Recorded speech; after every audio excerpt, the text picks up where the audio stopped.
doing today? From Washington, D.C., Roland Martin, good morning. Tom Sybil, as well as Little Guy. It was first of all, big shout out, Tom. Taste of Soul, Danny Bakewell Media, LA Sentinel. 375,000 people were at Taste of Soul on Saturday. Had a great time. Thanks for Zafar Brooks and Hyundai for bringing me in. So it was great on our stage, man. It was Teddy Riley. It was, oh my goodness, Curtis Blow, Genuine, Shantae Moore, Melanie Fiona. I mean, man, it was just a fabulous time for everybody out there on Saturday. So I certainly enjoyed that immensely. And, God, I'm sorry about your 0-2 Lakers losing my Rockets. Sorry about that. But, and Super Dave, your name today is called Doink. Doink. Cowboys. Struggle, losing to the Redskins. Yes, hashtag hate Cowboys. All right, folks. Last night there was a debate in Florida between Andrew Gillum and Ron DeSantis. DeSantis got destroyed by Gillum in the debate. Great job last night by Andrew Gillum in that debate. And so again, good job by him. And Tom, there are so many African Americans out there who have said, you know what, we're not going to wait on a political party or any other interest group when it comes to speaking to our issues. And a number of African Americans have been creating these political action committees all across the country. And a group of black executives got together to create the Black Economic Alliance Political Action Committee. And I was told about them by Bruce Gordon, of course, former president of the NAACP, of course, top executive with Verizon. And they have been pulling their money together. And joining us right now is one of the CEOs involved with this, Charles Phillips, who's the Chief Executive Officer of Infor and also co-chair of this. Charles, how are you doing? Good morning, Roland. Doing fine, thank you. I mean, you guys, it's just like Collective PAC, just like so many others, y'all make the decision that, look, you know what, there are candidates that we need to be supporting and putting our money behind and not just hoping others do the same. Well, we've been giving money for years, just not collectively, and when you do that, you don't get any accountability. So we give the money, we vote, and then nothing happens. So we got frustrated after last year.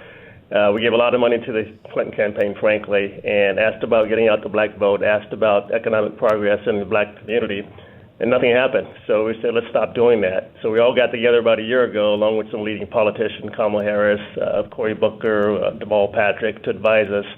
And we decided to lock arms. Let's raise our own money, let's give it together, and let's be there after the election demanding results.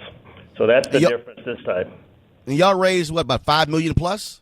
Wow. So we raised $5.2 million in cash. We have another $2 million in commitments, and then we're doing bundling for another $3 million. So roughly about $10 million impact. And you mentioned Andrew Gillum. That was one of our big raises. We put almost $1 million behind Andrew. And so we're picking candidates that we really believe in who are going to help the black community.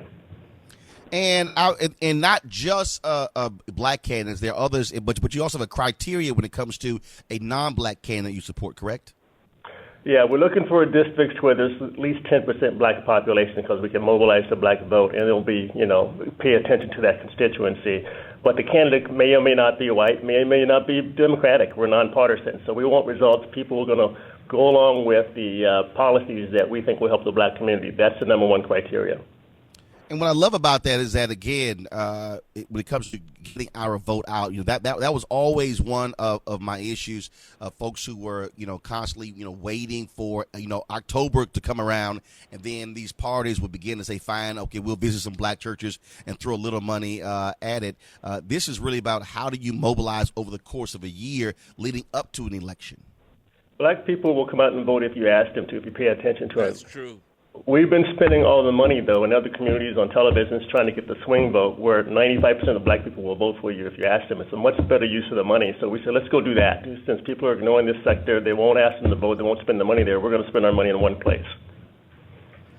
And when you look at, what is happening now, if you take your PAC, if you look at Adrian Shropshire, DeWanna Watson, Latasha Brown, you look at Collective PAC, I mean, you have African Americans who, frankly, have said, you know what, wait a minute. If you whether it's the CEOs, whether it's corporate executives, or whether it's just regular ordinary people who says, "Man, here's $1 or $5 or $10," black folks are saying, "Look, we can take our own money to impact our own races." Yeah, and all those groups make a difference, and we coordinate with them as well. And sometimes we'll get in the same district or state and realize let's divide and conquer, and so we're not duplicating efforts. So it's actually well run, and they're all doing great work. But it's the timing it's important right now. I mean, 10% of the wealth of a white family is what a black family has. $17,000 a year, the median black family. It's $171,000 for a white family. So we're not making the progress. That's the other thing that's really motivating this. And 22% of black people live in poverty. That's 9 million people, and it's not changing. So we said, we know something about growing jobs, about economic growth. Let's apply that to our community as opposed to our businesses. So Andrew Gillum in Florida, and what other candidates are you supporting? We're big behind Stacey Abrams in Georgia, for instance. We have Cordray in Ohio. We have a lot of regional, obviously congressional districts as well. So a total of about 26 candidates around the country. In each one of those races, we personally interviewed the candidate. We are deploying resources on the ground there, sometimes through a third party to knock on doors, to go to campuses, to go to churches. So this is a grassroots effort. It's kind of the stuff that really works. And how can we find out the candidates that you're supporting?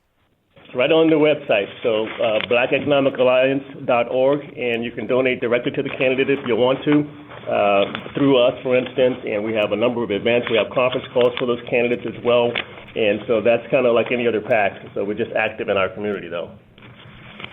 Well, I'm certainly glad to see this, and I'm glad to see what we're seeing all across the country, Tom. African Americans who are getting directly involved and making sure that the dollars go to our grassroots people to turn out folks who are going precinct by precinct, door to door. Yeah. With black So people Charles, in the swing vote, the country is so divided now. That last 5% is the black vote. We can swing many elections now. My man. Absolutely. Yeah. Charles Phillips, we appreciate it. Thank you so very much. And he's absolutely right, Tom. Thank you much. You get that 5% out, that can win elections. That's right. That's right. Support your own.